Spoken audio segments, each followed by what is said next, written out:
All right. Welcome to the Viking Age podcast. I'm your host, Adam Patrick.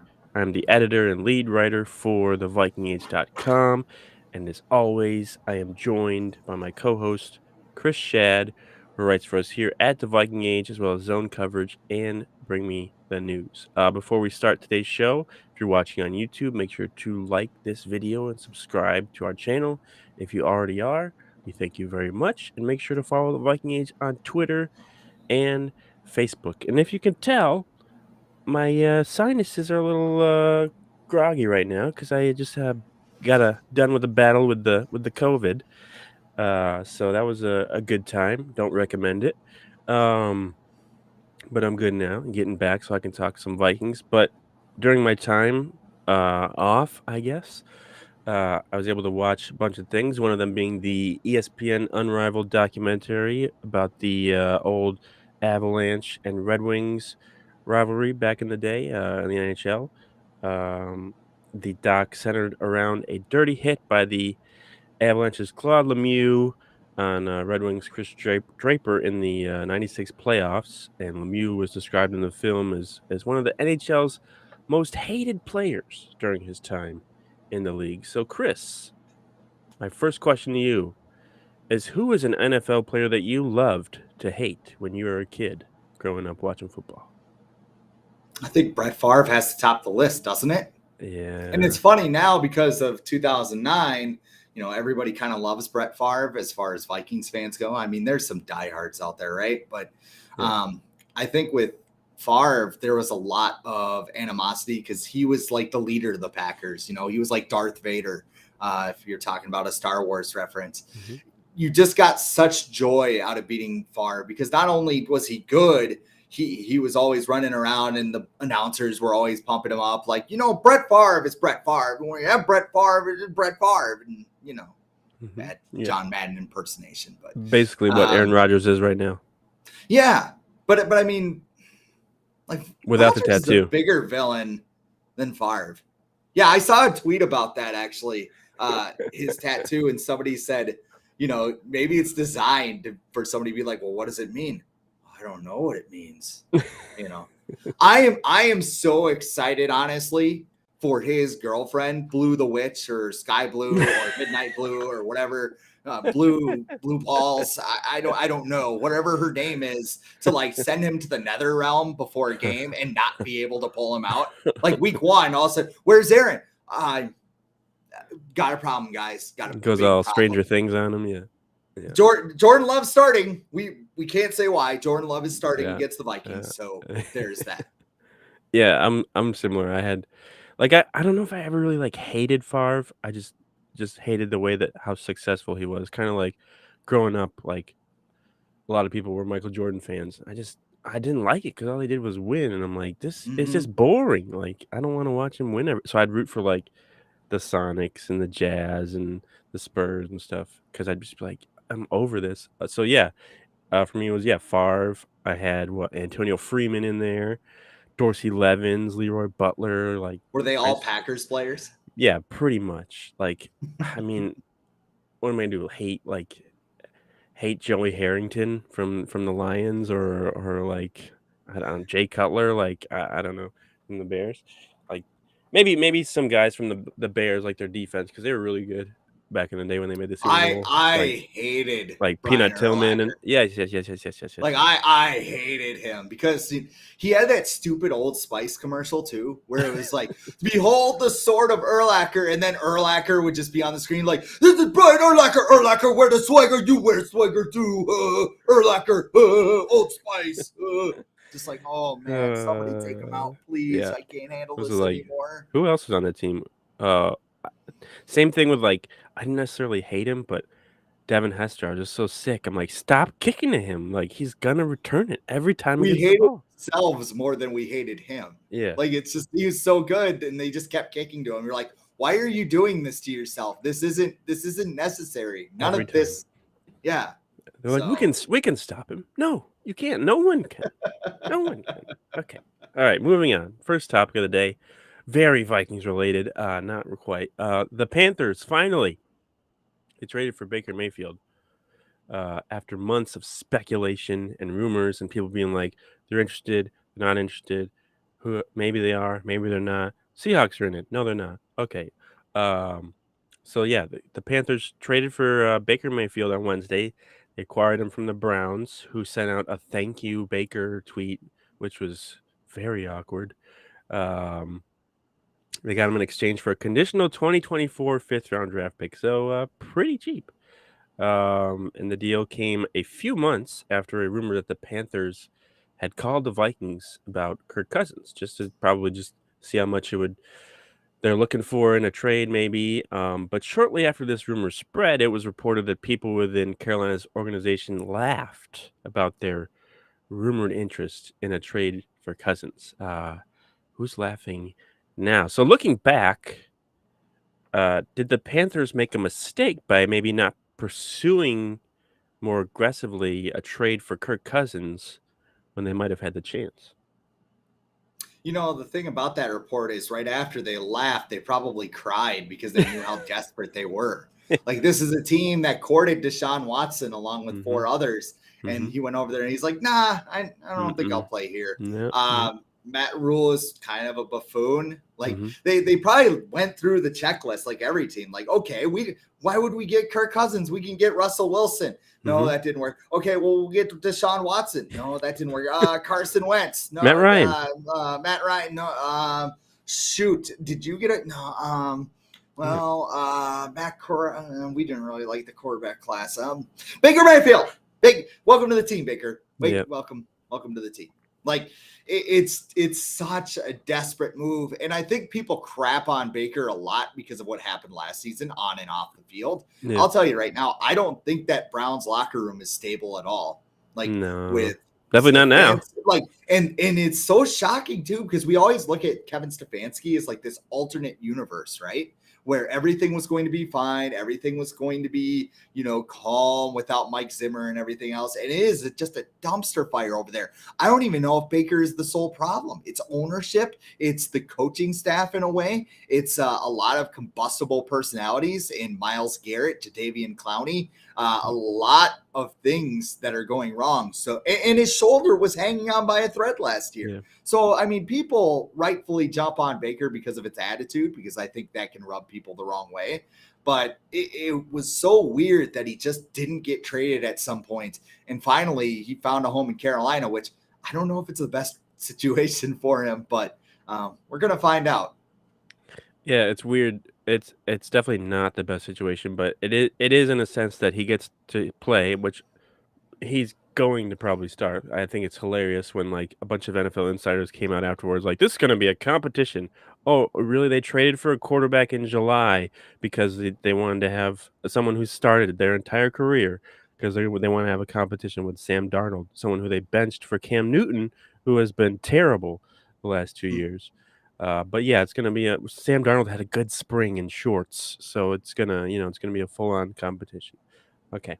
But yeah, I mean, it's weird with Stefanski, like you mentioned, like he was also part of the Vikings when they were not, like, the locker room was not that good, like with Leslie Frazier and the end of the Childress years. Stefanski was in there too, so and he might, as much as people like his, like, maybe polar opposite of Mike Zimmer, he might be a little too lenient where like he lets guys get away with too much.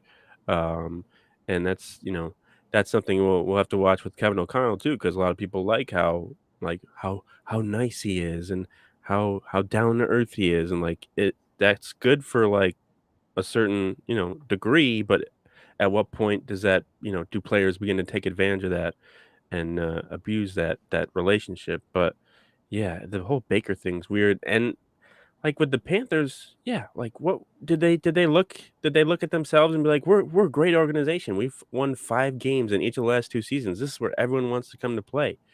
No, it's not even close. Like why? Like they're not even close to being competitive. Matt, like you said, Matt Rule is like a buffoon. You see him in like the coaches' pictures, and he looks like he's dressed like a 5th grader. Just like and they just had like their practice facility, like they stopped building it midway. Like it's just a mess over there, and they should be happy that they didn't get Deshaun Watson because it would have been even worse. Yeah, and I mean, Yeah, does what does oh, go ahead. well, what organization would you rather be right now, the Panthers or the Browns? That's a hell of a question, isn't it? I'd be the Panthers just because, as much as there might be an upside with Deshaun Watson, that's just a stupid move considering, I understand they traded for him, but then to turn around and give him 230 million in fully guaranteed money, that he's gonna get some of no matter what, like whether he gets suspended or not. That this whole situation is a mess. You have to deal with that PR for multiple years. It's a bad look for a lot of people. And if they win a Super Bowl, no one's gonna care. But still, like, I don't think they are because karma is an actual thing, and it's just and this is the Browns we're talking about. Like, they're not known for making good decisions, especially under this ownership. Mhm. Um, but I don't think the Panthers are in that much of a bet. Like, the guy who owns the Panthers owns them because the other owner was forced out because of, like, sexual harassment stuff. So, like, it's not like they're in a much, like, better boat. Um, they're not in Lake Minnetonka, but, they're getting there. Does this Panthers quarterback situation so now they have Baker Mayfield, Sam Darnold, and they drafted Matt Corral, who apparently I saw today is like, he's still the future. Okay, sure. He drafted him in the 3rd round. Like, okay, was he Kellen Mond? Um, does this QB situation make you appreciate Kirk Cousins anymore? I almost the Kirk fans are just like Yeah, I got gotcha, you now. gotcha. I got you now. Yeah, I mean this is what the Vikings used to do, wasn't it? Yeah, Like it yeah, was they yeah. would get a quarterback, they wouldn't go the young quarterback route that the Panthers went though. Like the Panthers were like, we can No. get something out of Sam Darnold, and like everyone's like, no, you can't. Like, and they just did it anyway. So like for the Vikings, it's like, okay, we have a stable quarterback who costs a lot, but he's fringe top 10, maybe. He has a They track just record, play really hard. like Yeah. Warren Moon, Jeff George, Randall Cunningham, like Brad Johnson, all these guys. It brings you back to the debate. Would you rather suck, get a high draft pick, and take a swing at a franchise guy? Or would you rather have a guy like Kirk Cousins who is going to throw for 4,000 yards and 30 touchdowns every year, but your postseason results may vary. You might not make the playoffs. A lot of other factors there. I mean, Yeah. It's tough sure. because I mean, it what? could be worse. Because the Rams just won with Matthew Stafford, and Mm-hmm. he is a veteran quarterback, but then you look on the other side of the field in the Super Bowl, and you got Joe Burrow, who was, drafted number 1 pick and everything. The Bengals suck, and now they're better. Mm-hmm. So it's I'd tough. rather have It's Joe tough. Burrow than Matthew Stafford. I'll tell you that Yes, right now. you Matthew Stafford's elbow is like going to explode or something.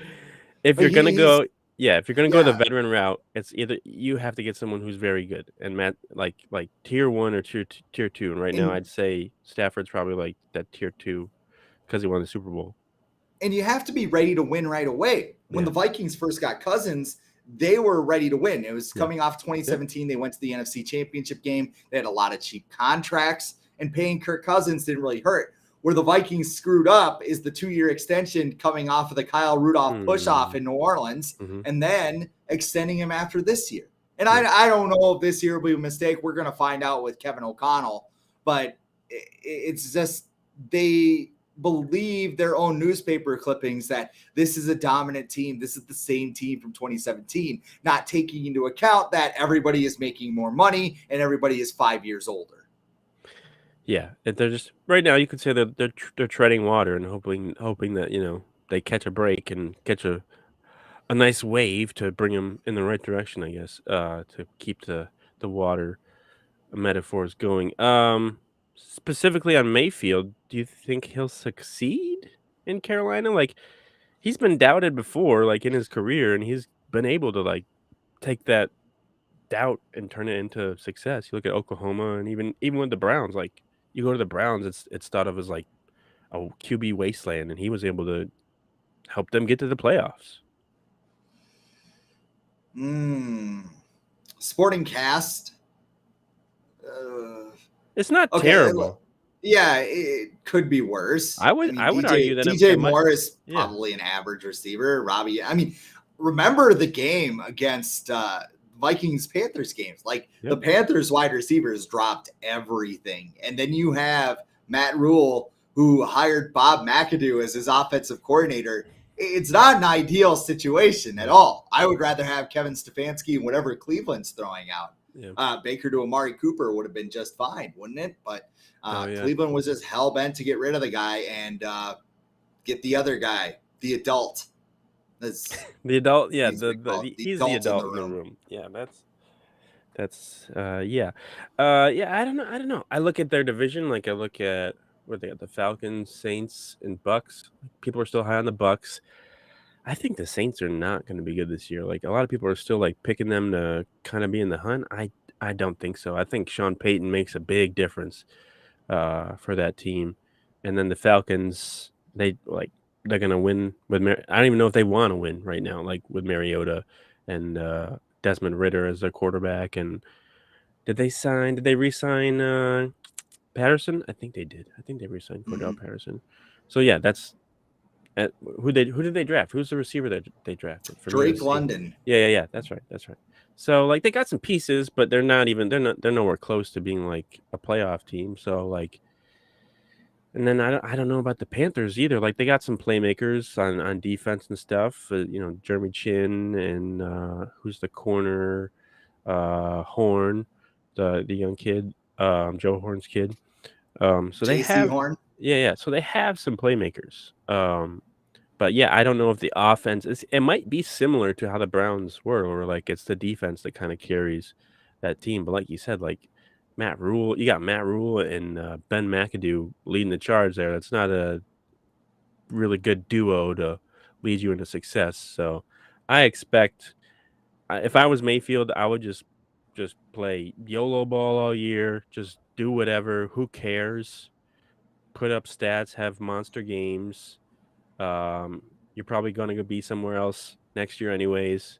Your coach is probably going to be somewhere else next year anyways. So who cares? Just play free.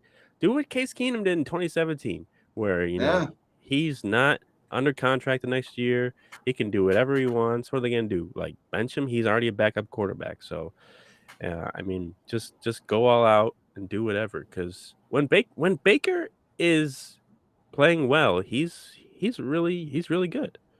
But he's just last year he got hurt and he tried to play through it, and that was a bad idea. Looking at the other quarterback in his room, Sam Darnold, I saw somebody float this out there today. I want to say it was Paul Charchian from KFan, who has some interesting ideas. He suggested that the Vikings go try and trade for Sam Darnold now that Baker Mayfield is on the Panthers. Just noting that Sam Darnold would be a better option than Sean Mannion, which I don't think is a very good argument, since pretty much anybody with working eyes in the NFL is better than Sean Mannion. So, in your just your thoughts, do you think the Vikings should try and acquire Sam Darnold to be their backup instead of Sean Mannion or Kellen Mond? No. No. I mean, okay, what's the difference between starting Sam Darnold and Sean Mannion? You're not winning with either of them. Yeah, exactly. Like you're screwed either way if Kirk gets hurt. So Why would you add a contract that costs more? And why would you give up draft capital to go get him? Now, if the Panthers release Sam Darnold, which is unlikely because I think they owe him $14 million no matter what, if I'm not mistaken. Almost 20. Yeah, almost 20. So, I mean, that's not happening. But if he gets released and he's a free agent, you could sign him to like a contract. And if he flops around like a fish during preseason, you just go, okay, that was fun. But, I mean, giving up assets and everything. I mean, the Vikings don't even have $20 million in cap room. No. Like, why would you do more financial gymnastics and kick the can down the road for that? So I think that's what a lot of people like replied to Charchian Street. They were like, they can't even afford him, so like it's not even worth talking about. All like, due respect to Paul Charchian, he's the godfather of fantasy football. He's got the guillotine league. I'm excited to play my guillotine league this year. But Yeah. So You know. sometimes you just spitball things like Oh you yeah. don't look at it. You're just like, hey, let's trade for Sam Darnold. Oh, we can't do that. Okay.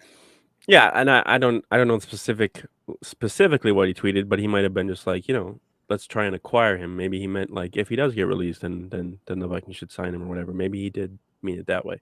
But yeah, the simple answer is no, because Darnold only has 1 year left on his deal, which is a fully guaranteed 18.9 million. And like you said, the Vikings only have 10.9 million in cap space right now. So like there's zero reason to spend any of that on a backup quarterback who, is probably going to be gone after next year anyways. And plus, yeah, like you said, Darnold isn't that good. Like completed under 60% of his passes last year, threw for like 2,500 yards, 9 touchdowns, 13 interceptions. That's like, is he better than Sean Mannion? Sure, but like, is the margin that large between those two? I I don't know. Like, at least Sean Mannion like kind of knows the offense or like can hand the ball. I don't even. This is such a July storyline or topic.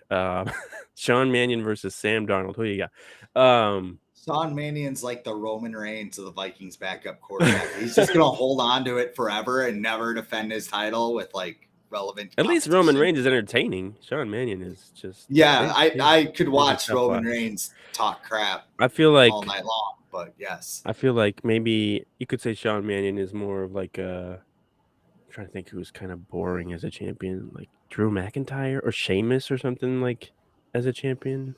Like they were kind Oh, of I don't. boring. To relate this to wrestling as we always do. But here's one last question on this. So let's say Cousins gets hurt before the start of the season. A la Teddy Bridgewater. Hopefully, not that serious. I'm not wishing that on anybody. Do you call the Panthers and we're like, hey, do you want to work out something with the Darnold? We'll take him off your hands. But we're not going to pay all that money, but we'll take him off your hands. Do you do that? No, you tank. Okay. You take. Okay. I mean, the Vikings were in a different position in 2016. 2016 Yep. Yep. because Yep. they had a good team around Sam Bradford and one that could compete. Yeah. I They mean, started 5-0.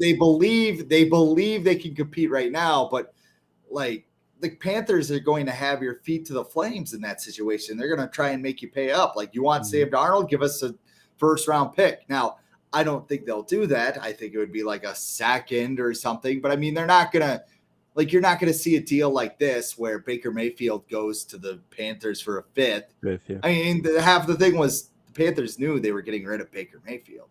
Right. So Or the Browns. they're just like, the Panthers knew that the Browns were getting rid of Baker Mayfield. Right. So it was not a secret.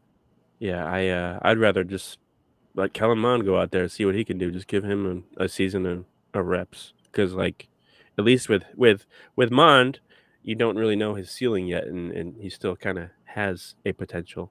Where Darnold, it feels like his best bet probably right now is a backup. And maybe that's not entirely his fault because he went with the Jets and the Panthers. But that's sometimes how it goes. Like Josh Rosen probably could have been better if he didn't land with the Cardinals or the Dolphins. But sometimes it's just how things go.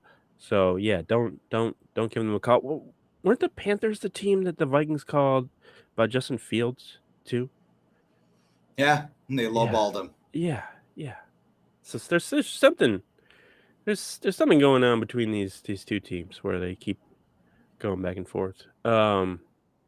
But moving on to some more Vikings related topics. So ESPN recently posted an article where they listed the most underrated player on each NFL team. And for the Vikings, they select defensive tackle Harrison Phillips. They cited Phillips' skills as a run defender as the biggest reason why he's the most underrated player they feel on the team, which I thought was kind of weird because he hasn't played it down yet for the Vikings. So I figured they might pick someone that has been there, but they haven't. Do you agree with that, or do you think someone else is the most underrated player on this year's Vikings team? You told me to pick someone, but I have no idea. Yeah. Like, if anything, the Vikings have a lot of overrated players. Oh, Like, true. Yeah. I would argue, like Patrick Peterson's a little bit older. Yeah. Eric Kendricks has coming off of one of the worst seasons of his Mm-hmm. career. Some people believe Harrison Smith has lost a step. All of these veterans that the front office holds high and mighty Irv Smith. might be the other way around. This is not a team that has stockpiled young ascending talent over the past Right. couple of years. So that makes this a very hard question to answer. Like, are we going to come out and say DJ Wanham? Well, no, because 5 of his sacks came against the Bears, who refused to block him. You know why? Because they weren't afraid of him. Right. So, yeah, it's hard to do. I mean, maybe you say KJ Osborne. I would go KJ Osborne.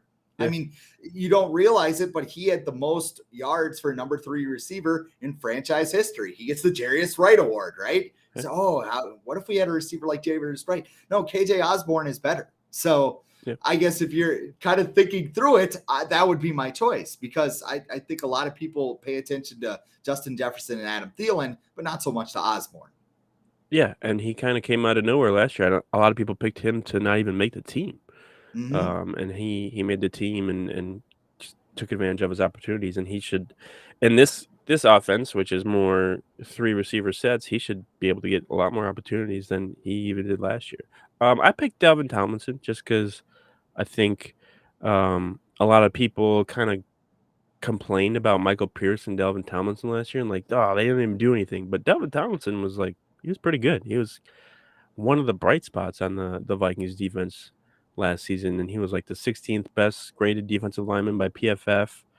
He's a good run defender like Phillips, but he's a much better pass rusher. And I think the combination of him and Phillips will be much better than it was with him and Pierce and the rest of the defensive line. I think some others you could think of, maybe BC Johnson, just because he suffered that knee injury, and he was the number 2 receiver in 2020 to open the year, and he's okay. He could come up and maybe spark. He never should have been. Right. Let's remember that. Ezra Cleveland. Justin Jefferson's got to earn it. He's got to earn that starting spot. We're not gonna give Justin Jefferson. Cameron Bynum, Kene Wangu. Like, a lot of these guys are just like unknowns because they haven't been with the team long, and 2, we don't know how they're gonna fit in this new scheme. So it's a tough question. I understand you just being like, I got no idea, man. Because it's tough. So let's move on to the last topic, which is more about the strengths and weaknesses of the Vikings heading into training camp, which has to do with a recent article from PFF's Sam Monson, who listed the biggest strengths and weaknesses for each NFC team. And for the Vikings, for their biggest strength, he picked the wide receivers, and for their biggest weakness, he picked the interior offensive line. Do you agree with these? And if you don't, what would you put in there instead? The strengths, I mean, as far as the receivers go, sure, I could see that. We just listed off 3 good ones, and then they have a couple of nice depth ones. Like Amir Smith-Marset is a very good depth receiver. Yeah. You get BC Johnson back. I mean, you're higher on him than I am, but that's still a quality depth player that some other teams don't have. 5th receiver. Yeah, as a 5th. I mean, it's better than Chad Beebe. So, I mean, correct. That's a lot better. Offensive line, the interior, yeah, I'd probably agree with that. I would maybe, and this is a bit of a stretch, but I think it's accurate, I think the secondary is a weakness. Yeah. Because like I said, I don't think Patrick Peterson was saying, well, they didn't throw towards me, so I must have been doing my job. They didn't throw towards him because Bashad Breeland and Mackenzie Alexander were on the field. And it's easier to pick on them than a future Hall of Fame corner. Yeah. So I think this year, Patrick Peterson is going to kind of have a wake-up call, so to speak. That's kind of putting it aggressively, but I just think that we're going to be kind of disappointed with him. And then what do you have behind that? You have Cameron Dantzler, who was benched by Zimmer, probably maybe unrightfully towards as the season progressed. Maybe he should have been first out game, there. I think, right? First game. Yep. Yeah, he wasn't even active the first game. Yeah. And then, they just kept playing Breeland, and then finally they put Dantzler in, and he had some good moments, but he also had some boneheaded moments where he's playing 5 yards deep in the end zone on a final play in Detroit that cost them the game. Yeah. So, and then you go to the unknowns. Like Andrew Booth said he hasn't been healthy since high school. That's a problem. Your other guy, Caleb Evans, don't know about him. Good guy on Twitter. Shannon Sullivan. Good guy on Twitter. Is he a good follow? He's good. Good. He's Check him out. He's hating on the Packers, and I think he said he'll like dye his hair purple or something if he gets a certain amount of followers. So he's ready. He's ready. He's yeah. We haven't mentioned my Dontarius Thomas Award player, Chris Boyd. So Chris. Oh yeah, yeah. I don't put it on when he gets cut. Do you think he'll put it on the gram? Like, yo, I got cut, bro. What's up? He'll have some post where like it's there for an hour, which shouldn't probably be up, and he'll delete it. He'll be like, "Oh, I got hacked." The Vikings they'll pay for this. I'm the best corner of the game. Oh, whoops. Yeah. I would agree with these. I might even put like you could maybe argue running backs could be the strongest, just because of Dalvin Cook and. Alexander Madison, he's not Dalvin Cook, but he's still pretty solid. Then you have Kene Wangu, who's a really good kick returner. I'm not sure how that relates to running backs, but then, and we don't know about Ty Chandler. So I think it's one of the more deeper groups, maybe not the most strong, but what would you say the second biggest strengths and weaknesses would be on the Vikings? I want to say pass rush, but that's so fickle. It's very let's go the running game. Why not the running game? Yeah. You got Dalvin Cook, Alexander Madison. We don't know what Kene Wangu is outside of a returner. I think Kevin O'Connell's going to be a little more creative than Mike Zimmer and Gary Kubiak or a little bit. Kubiak Yeah. were. And then you also have Ty Chandler, who's a burner. So I think they have a very good staple of running backs. Can the offensive line create holes? We don't know, but running back. I would put that ahead of edge rusher because edge rusher's like a fragile situation. Like if Danielle Hunter and Zadarius Smith goes down, they're screwed unless Patrick Jones or DJ Wanham steps up. So that's what I had. Yeah. I had the edge rushers as maybe the second biggest. But yeah, now that you mention it, if one of them goes down, it becomes one of their weakest groups, which is the case for a lot of these. And then for the second biggest weakness, I had the tight end group because it's similar where like Irv Smith goes down. What do you got? Johnny freaking Munt. Okay. Yeah. Say his name. Johnny freaking Munt. So like it can get pretty dicey there if Irv Smith goes down, and you might have to send a 4th round pick for Chris Herndon again, even though he's a free agent. So yeah, would you agree with that? Would that be your second biggest weakness, tight ends, or something else? I was definitely thinking about tight end. Yeah. That was going to be it. It's tough too, because like with the scheme, we don't know. Look at Irv Smith Jr. Like everybody's kind of handing him as like one of the game's best tight ends. He hasn't done anything. He hasn't done anything but get hurt. He's great on social media. Some people find that as negative. But I mean, it's the truth. Like, what has Irv Smith done outside of a whole bunch of training camp practices? If he goes in training camp, balls out, and gets hurt in week 1 again, guess what? He's a bust. He's a bust at this point. Because we're in year 4?